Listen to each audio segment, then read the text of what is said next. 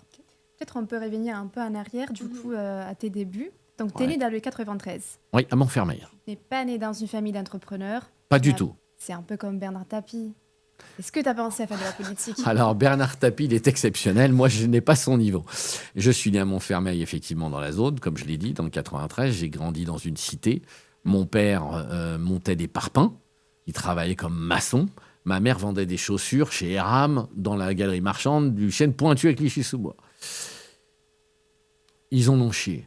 Mon père m'a eu avec tôt, parce qu'à l'époque, il n'y avait pas moyen de contraception. Donc, ma mère est tombée enceinte. Elle avait 18 ans, 19 ans. Je me rappelle qu'ils avaient pris un appartement. Ils avaient découpé dans les bureaux de la moquette. Pour ça, c'était pas reluisant. Et mon père a eu une certaine rage. Il faisait 14 stations de métro. Et tous les soirs, pour aller passer un diplôme qu'il a eu. Ingénieur conseil. Puis s'est mis ingénieur et il s'est lancé dans l'immobilier. Alors, j'aime pas parler de mon papa parce que c'est un truc très privé. Disons que mon père m'a toujours... alors, c'est pas un mauvais père, mais je peux pas dire non plus que c'était le père idéal. C'est-à-dire que mon père m'a toujours dit et m'a considéré que j'étais... pas une merde, mais pas loin, en lui disant « T'as pas fait d'études, tu seras rien. Tu seras nul. » Donc, il a fait une fixation sur les études. Et je pense qu'il avait raison sur beaucoup de choses, maintenant avec le décalage. Certains disent ça sert à rien. Non. Vous avez les bases. Pour moi, la Sorbonne, c'est un fusil de chasse et vous mettez les balles. Après, plaise à vous de ne tirer ou pas tirer. Si vous voulez être poète demain ou finir au supermarché, plaise à vous. Mais vous avez la base que je n'ai pas eue. Voilà. Donc sur ça, je vous envie. Voilà. D'accord. Et concernant la politique, est-ce que tu as envie de faire de la politique? Ça recommence, hein. Ouais, Il est ça dur, hein. recommence. On Non, est direct avec- jamais, Ok. jamais. Déjà parce que j'ai expliqué sur les réseaux sociaux, j'ai eu un parcours atypique et j'ai mis le doigt dans le pot de confiture. C'est pour ça que j'ai dit à tout le monde, j'ai eu de la procédure, je me suis retrouvé devant un juge et c'était à pas faire. Mais j'étais jeune, j'étais con, j'avais 29 ans. J'en parlerai d'ailleurs. De toute façon, j'en ai déjà parlé, mais bon, pour moi, c'est le passé. Je ne vis pas dans le passé, je vis dans le présent.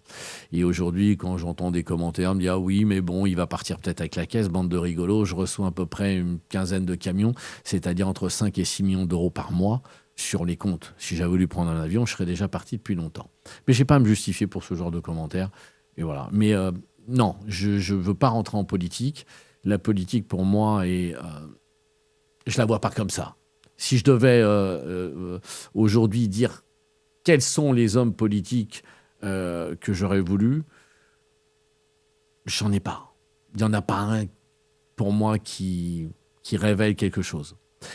Je pense qu'on est dans un cinéma et que la vie est une grande pièce de théâtre, mais la politique est une grande pièce de théâtre. On change les marionnettes, c'est tout. Vous voulez du changement? Descendez dans la rue. Je ne suis pas là pour vous mettre ça et pour faire une révolution. Non, c'est pas ça. Il ne faut pas descendre dans la rue, il faut aller voter. Il faut aller voter pourquoi? Pour des gens qui réussissent. Prenez des chefs d'entreprise, mettez-les au gouvernement. Là, vous aurez du résultat. Alors, il faut toujours... Je ne suis pas le Mélenchon, hein. Je ne suis pas Mélenchon. Il faut garder quand même pour des gens qui ne sont pas des businessmen, parce que tout le monde ne peut pas être businessman. C'est pour ça que quand je voyais sur les réseaux sociaux qu'on vend des trucs, on me dit « Ah ouais, mais vends-moi quelque chose. » Non, que je monte quelque chose prochainement. D'ailleurs, vous allez le voir, parce que beaucoup m'attendent au tournant. Ils se disent « Mais bon, il a fait du bling-bling, etc. » Ils ne comprennent pas, parce que j'ai 5 activités par jour. Quand on se lève à 5 heures du matin et qu'on fait 5 activités et qu'on n'a que 3 minutes sur les réseaux sociaux, c'est difficile d'expliquer sa vie et d'expliquer son business. Donc maintenant, j'ai décidé d'être, après ce podcast avec vous, c'est d'être clair et clivant avec ma clientèle, c'est-à-dire des businessmen ou des entrepreneurs. Je ne veux plus rentrer dans un petit peu le too much. Alors si, parce que je suis toujours un petit peu olé pour les demoiselles ou pour des sorties ou pour des trucs comme ça. Mais sinon, je vais faire des posts sur Instagram, TikTok, etc., YouTube. Mais je ferai des vidéos bien précises avec un lien pour que vous sachiez exactement comment ça fonctionne, pour essayer de vous aider. Alors, je ne suis pas, comment vous dire, Elon Musk. Je suis pas, voilà, j'ai un parcours atypique, mais je précise que le monde est vaste et que rien n'est établi.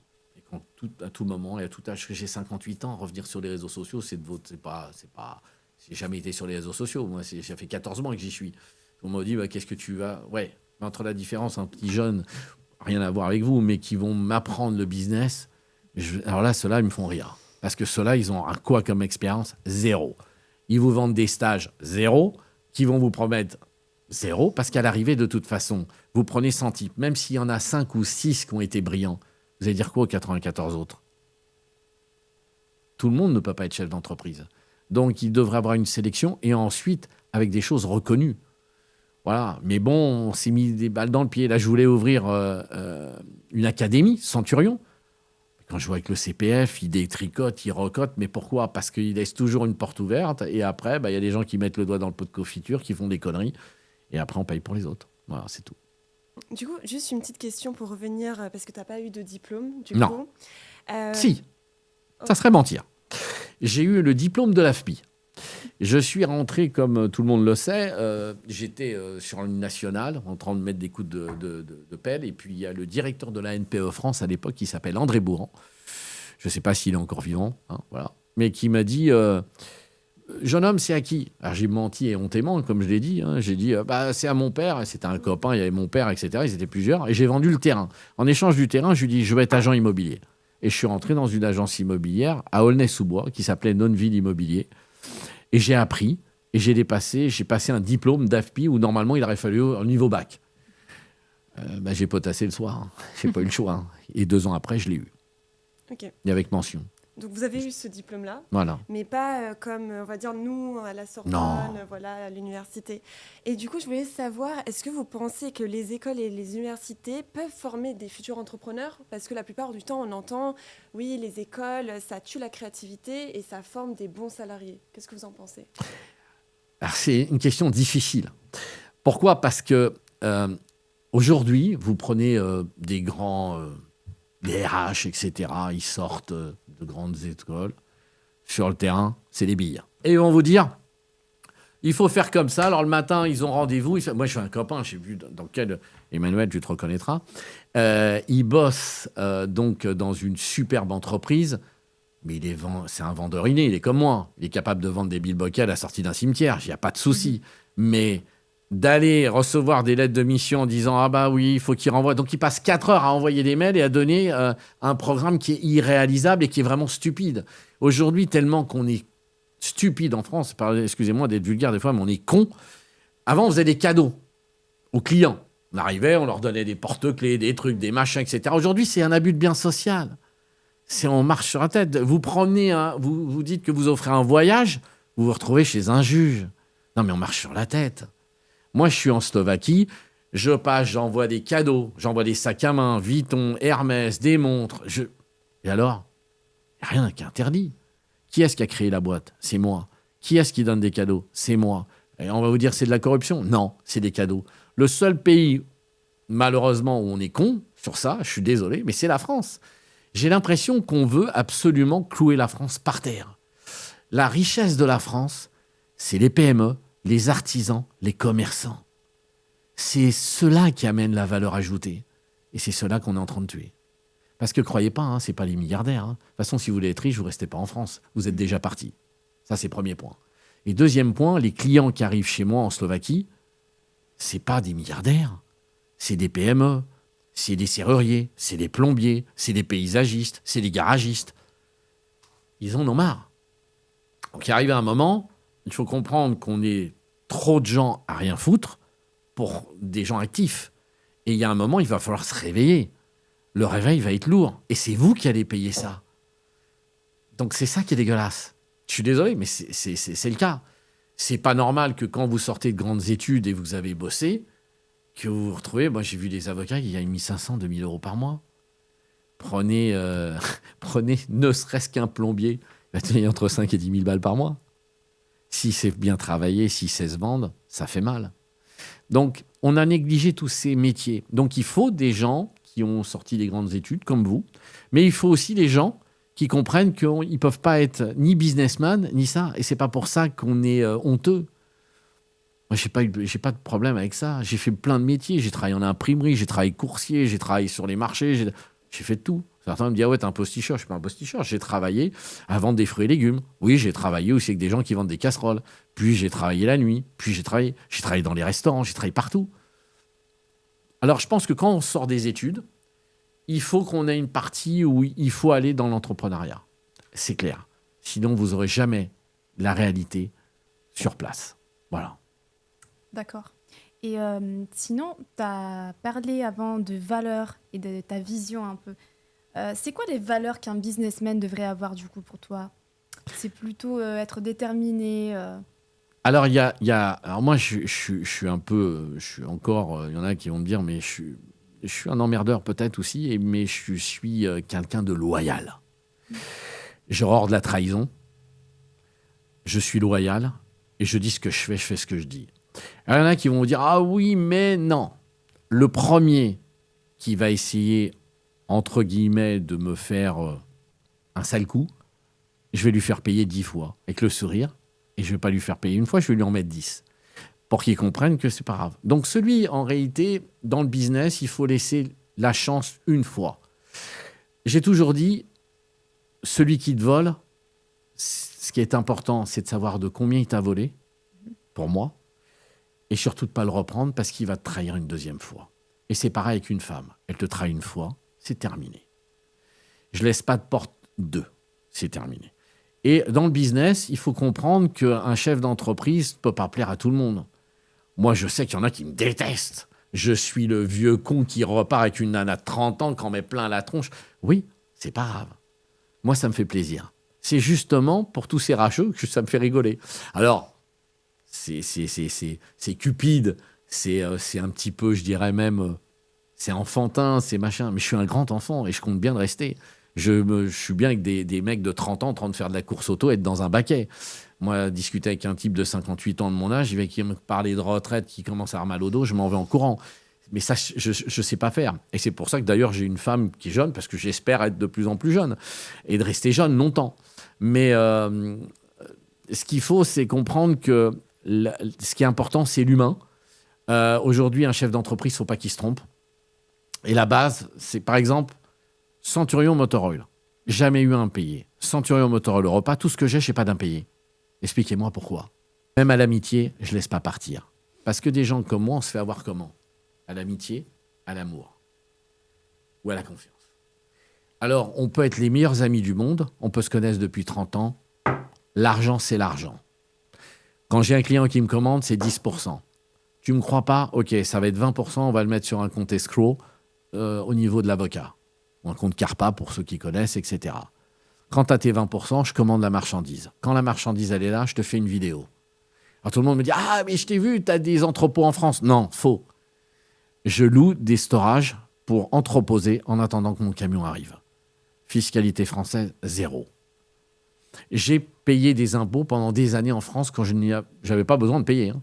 Mais sincèrement, le centre des impôts m'a dit « Monsieur Fernandez, vous n'avez pas à payer. » Si, parce que ma fille faisait ses études, j'ai toujours aimé la France, j'ai pas pris 1 euro de chômage, j'ai jamais été au chômage de ma vie, j'ai jamais pris une prestation, j'ai jamais rien pris.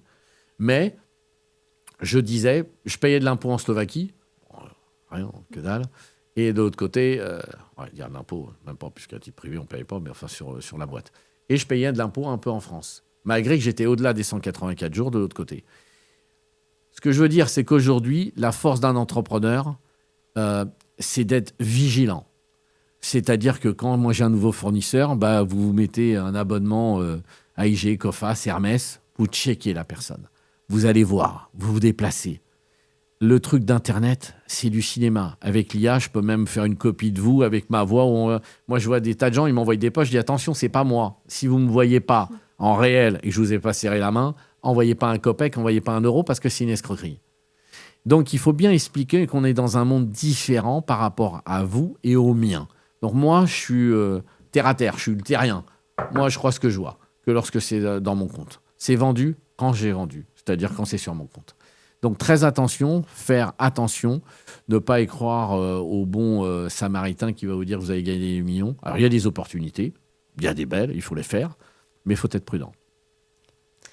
J'avais une question. Vous avez dit, du coup, il faut partir de la France. Mais du coup, où est-ce que vous pensez il faudrait aller? Dans quel pays? Si je suis jeune demain, et si la France... Alors, c'est difficile parce qu'en vérité, moi, je dis la France est finie pour des gens qui veulent devenir riches. Maintenant, si vous êtes un chef d'entreprise, moi, je connais des tas de gens, ils sont agents immobiliers, promoteurs, marchands de biens. Oui, ils sont riches sur le papier. Jusqu'à quand? Jusqu'à qu'on détricote une nouvelle loi fiscale? Jusqu'à quand? En vérité, ils sont du crédit, ça s'autofinance, et ils pensent que peut-être, quand ils arriveront à 50, 60 ans, ils auront. Ouais, mais déjà, on est sur la fin.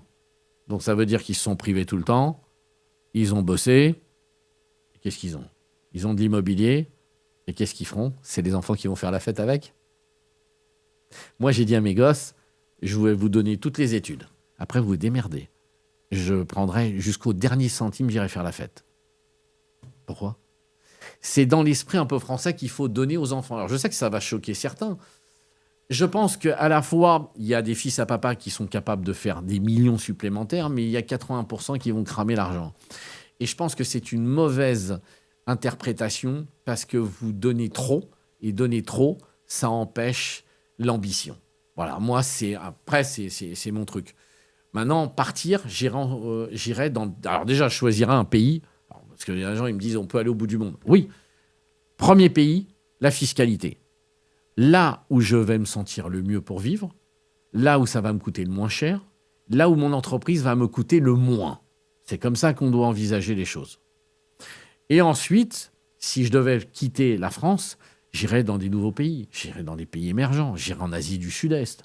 J'irais au Vietnam, au Cambodge. Il y a plein de beaux pays. L'Amérique du Sud aussi. Il y a plein mal de choses. Le monde est vaste. Alors l'Afrique, dans très peu de temps, je pense d'ici, il y a peut-être l'Algérie, le Maroc. Alors, le Maroc, ça a cartonné. Bon, là, on va voir ce que ça donne. Mais il y a la Tunisie qui doit repartir un peu. En vérité, il faut choisir. Déjà, je pense que ce qui est primordial pour un futur chef d'entreprise, c'est de savoir ce qu'il veut faire. Parce qu'on sait, on a un truc, on a un feeling. Si vous n'avez pas de feeling, ça commence mal. Parce que quand on est chef d'entreprise, on a une vision. Si vous n'avez pas de vision, c'est pas la peine de se lancer. Vous allez bouffer la cabane et tout ce que vous avez avec le poisson rouge de la grand-mère et vous y allez, c'est tout, c'est une connerie. Il y a des gens qui sont faits pour ça et d'autres pas. Il faut avoir l'esprit aventurier. En vérité, il faut être vieux, il faut être jeune, il faut être combatif, il faut être résilient, il faut être prudent. C'est un mélange de tout. Et ça, vous allez l'apprendre, c'est l'école de la vie. C'est les années. Je suis riche juste par mon passé et par mon savoir. Aujourd'hui, sur le papier, je suis pas riche. J'ai emprunté 2 millions d'euros à des copains. C'est pas encore les miens. Alors oui, je fais de la remontada, on me dit « Ah oui, tu remontes ça, ça, ça. » Ouais, mais tout ce que j'ai, c'est poker. Tous les jours. Je vis comme si c'était le dernier jour. Chaque jour. Je plaisante pas. Hein. Voilà. Je risque tout. Parce que j'ai pas le choix. Ou aussi, on a le choix d'être pépère. Mais c'est pas mon truc. D'accord. Voilà. Laurent, j'ai envie de te faire voyager un petit peu dans le passé. Est-ce que tu peux nous raconter du jour où tu te réveillais, tu t'es dit « Ok, aujourd'hui, Laurent Fernandez est un entrepreneur ». Ça a commencé très tôt. Ça a commencé très tôt par des complexes d'infériorité. Il faut le dire. J'étais dans la cité, je descendais, les copains. Alors, je sais pas quoi, mais je me rappelle de Marco, de Kata, de Narfin, d'Olivier, de Karim. C'était mes copains, on allait se balader, on faisait les cons, et on voyait les fils à papa passer. Alors, il y en avait qui étaient un peu plus nantis que d'autres, il y avait des choses, et puis bon, dans les cités, on fait aussi des conneries, on fait tout, on voit tout. Et je voyais passer dans une ville où j'ai habité après, qui s'appelait le Rincy. Le 16e, un petit peu, je dirais, le Neuilly du 93 à l'époque. Et puis, je voyais des super belles filles, jeunes, qui étaient derrière la moto, derrière, puis un autre, et je me suis dit, mais pourquoi moi, je suis clodo? Entre guillemets. Enfin, c'est pas méchant, on manquait pas de nourriture. J'avais des habits, mais c'était pas... Alors moi, à l'époque, ça s'appelait les Weston. On avait une paire de Weston à l'époque, c'était waouh.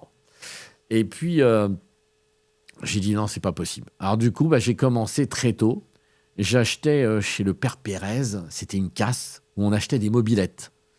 Ah, vous n'avez pas connu, mais nous, ça s'appelait le 51, le 103 SP, tout ça. Je les achetais broyés. Et puis ensuite, quand ils étaient broyés, j'allais faire les puces à Saint-Ouen. J'allais à droite, j'allais chercher les pièces. J'allais dans d'autres casses. Et puis je les remontais, je les peignais. Puis je les vendais dans le DEP 93. C'est comme si vous aviez le Bon Coin aujourd'hui. Donc ça, j'ai commencé ça très tôt parce qu'il me fallait ma mob. Je voulais une mobilette, tout le monde avait 14 ans. J'ai commencé ça à 11 ans, 12 ans. Sans compter que j'ai commencé à louer... bon, ça, c'est pas très terrible, mais je louais la maison de mes parents pendant qu'ils n'étaient pas là. Puis on avait une demoiselle qui se mettait... Enfin, la voisine qui se mettait un peu dénudée l'été. Alors j'avais mis des trous à travers les haies, puis je mettais des trucs, des tables, et je suis qui hurlait, quand on se faisait griller, il fallait qu'il paye. Et pendant ce temps-là, je louais à les chambres plus haut. J'étais un sacré vilain. Donc, mais c'était comme ça. Je crois que c'est dès le départ. Je crois que c'est ce complexe d'infériorité qui fait que je voulais ce que n'avaient pas les autres.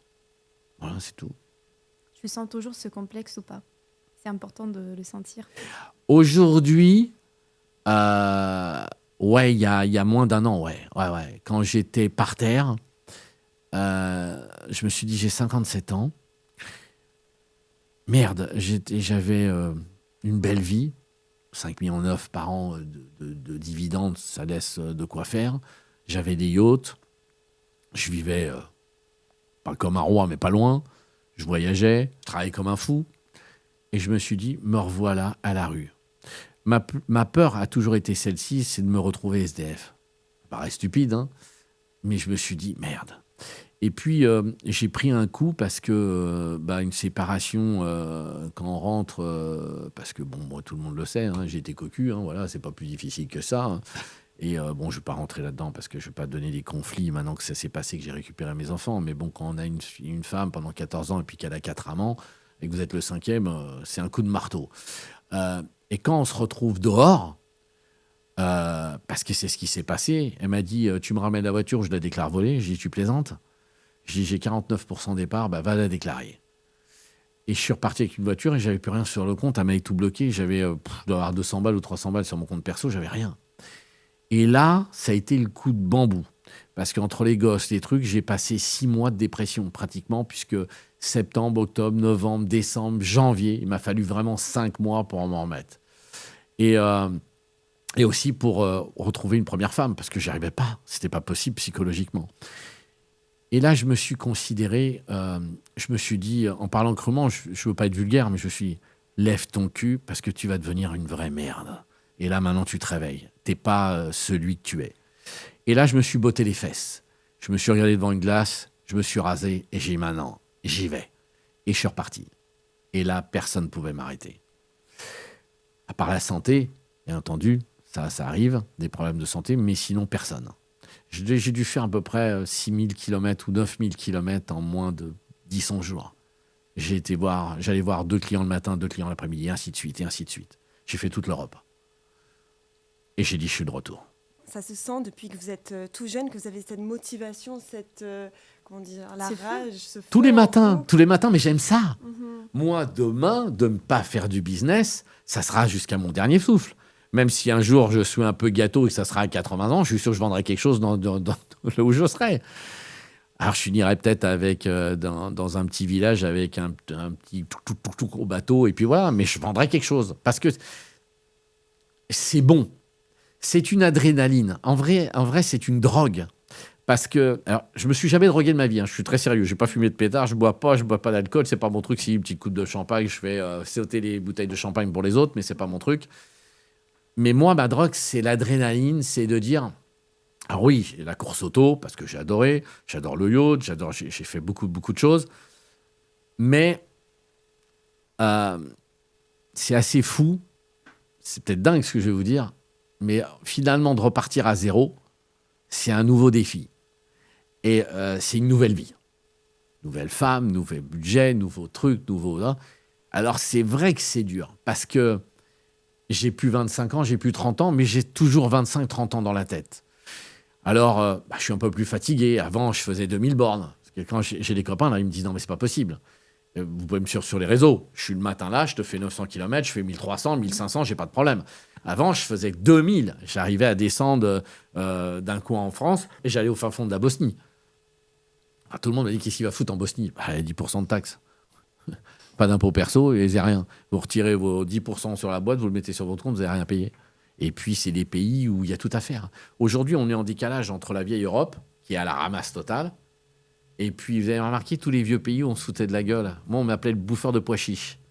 Ah bah oui, il y a les robots, il y a les noirs, il y a tout ce que c'est. Bon, nous, on est les bouffeurs de pois chiches ou les bouffeurs de spaghettis. Bah, les bouffeurs de pois chiches, aujourd'hui, vous avez l'Espagne, comme ça. La Pologne, en tête de l'Europe. Tout le monde m'a dit, c'est pas vrai, en tête de l'Europe.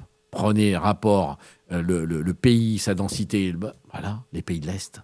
Pourquoi ? Parce que tout le monde a rigolé. Ouais, mais eux, ils ont su maîtriser la fiscalité.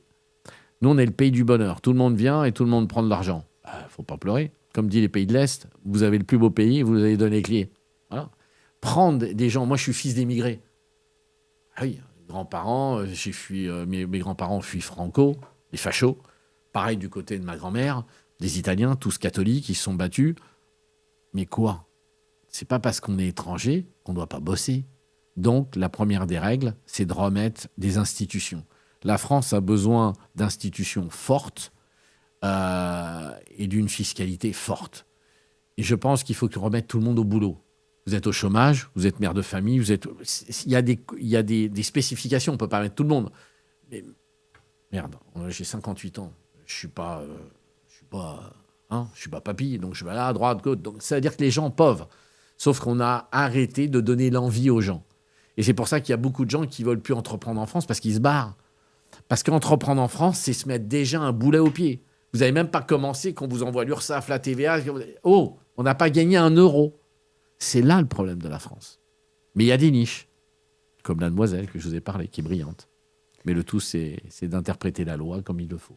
Quand je vous entends parler, je pense à Dubaï. Enfin, j'ai vécu 8 ans là-bas. Du coup, ça me vient à l'esprit. Dans le supermarché. Un grand supermarché à ciel ouvert pour moi. Ok. J'ai pas aimé Dubaï. Vous n'avez pas aimé ? Non. Ok. Trop superficiel Ouais, je dirais que c'est exactement, tout est superficiel. Alors, bon, à part les Dubaïotes, il y a des grosses fortunes. Là, si Trump tape, vous allez voir comment ils vont se barrer. Si Trump tape, là, vous allez dire géopolitiquement. Parce que les Iraniens, c'est un peuple assez extraordinaire. Premier peuple de civilisation. Je ne parle pas des extrêmes. Hein. Je hais les extrêmes. L'extrême gauche m'emmerde et l'extrême droite m'emmerde. Qu'il y ait une règle. Alors tout le monde me dit « Ah ouais, mais t'habites dans un pays de fachos nationalistes en Slovaquie parce que c'est l'extrême droite. » Oui. Mais ils sont pas dans le... Ils laissent l'immigration, mais contrôlée. C'est-à-dire, si vous avez un casier judiciaire, bye bye. Si vous avez fait... Alors, si vous avez fait une connerie, des taxes, des machins, on va rien vous dire. Maintenant, vous êtes trafiquant de drogue, vous êtes violeur, vous avez touché des enfants, machin, dehors. Quand je vois les trucs à la télé en ce moment, ce qui se passe...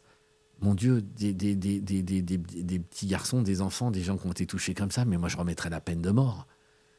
Donc, j'ai vu à Dubaï, il n'y a pas de problème. On n'a pas de problème, je veux dire, au niveau sécurité. Maintenant, Dubaï, pour moi, c'est une grosse bulle. C'est pas mon truc. C'est pas un pays. Je suis plus attiré par l'Asie. Mais Dubaï, ça reste une belle place pour certains. Je peux comprendre. Pour moi, c'est un grand supermarché. Ok. Bah, du coup, je pourrais te poser la même question, vu que moi je suis italienne. Qu'en penses-tu de l'Italie, du coup ? Alors, l'Italie, avec ce que fait Mélanie, elle ramène le monde à la maison. Bon, les prix sont en train d'exploser, parce que je le vois, parce que moi, je me suis mis résident italien. Tout le monde me dit « Ah oui, mais les Slovaques, ils est quoi ?» Non, je suis slovaque. Toutes les entreprises sont slovaques. Mais ce qu'on oublie de dire, c'est que 184 jours sur le territoire slovaque permet de faire 184 jours, c'est-à-dire 6 autres mois en Italie. Et moi, je me suis dit, je me fais la résidence italienne. Pourquoi ? Parce que ça me permet d'être au bord de l'eau et puis de payer... Avec tous tes yachts ? Non, pas tout, j'en ai qu'un. Les autres, c'est pas à moi et je les fais financer. J'ai des gens qui me prêtent de l'argent, pas sur ma bonne tête, pas parce que c'est parce que j'amène des garanties en face.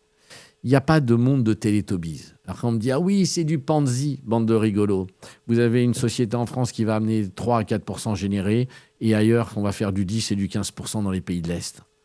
On a des boîtes jusqu'en Pologne qui arrivent à faire du 20-22% de rentabilité.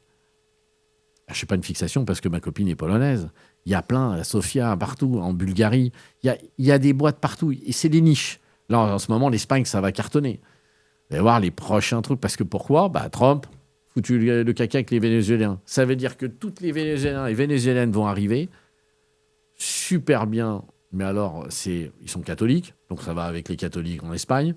Donc ils ont de la manœuvre qualifiée et ça va faire que monter. Aujourd'hui, on se foutait de la gueule de l'Espagne. Vous vous rappelez, il y a quelques années. Là, ils viennent tous. Parce qu'on est quoi avec nos agriculteurs? Regardez, ils alimentent la moitié de l'Europe. C'est encore de la fiscalité, c'est encore géopolitique et il faut jouer. Voilà. Alors pour revenir à Dubaï, c'est pas mon truc. Je peux comprendre. Voilà. Mais je comprends qu'il y a des gens qui aiment vivre à Dubaï. En fait, c'est surtout par rapport aux impôts. Enfin, ça Ouais. aide énormément. Ah mais il y a le Panama, il y en a plein. Il y a plein d'adresses où on ne peut pas payer d'impôts. Et puis on a aussi des endroits où on peut payer. Il y a des niches fiscales en France. Mais le problème, c'est qu'on les détricote. Mais là, celle que j'ai parlé, que vous allez voir, elle est exceptionnelle parce que ça vous permet d'acheter un bien immobilier, passer 80% de l'imposition, de réduire tous les travaux, pratiquement zéro d'impôt. Et puis, quand vous revendez le bien, pareil. Et puis surtout, l'avantage qu'il y a, c'est que vous pouvez céder ça à vos enfants, pour ceux qui veulent laisser un héritage. Voilà. J'adore les femmes. Pourquoi? Parce qu'elles sont aussi déterminées que moi. Elles vont vite et elles tranchent. Pourquoi autant d'entreprises et pourquoi pas tous sont un même nom? Qu'est-ce qui t'a fait le plus mal dans la vie? 2 choses. Pas 1 euro. Ma grande fille a eu toutes ses études, mon fils aura toutes ses études, ma fille aussi. Il faut aller à la chasse. Il faut en faire des guerriers et des guerrières. Parce que le monde de demain, ça va pas être Télétobies. Et le deuxième regret, c'est d'avoir fait confiance à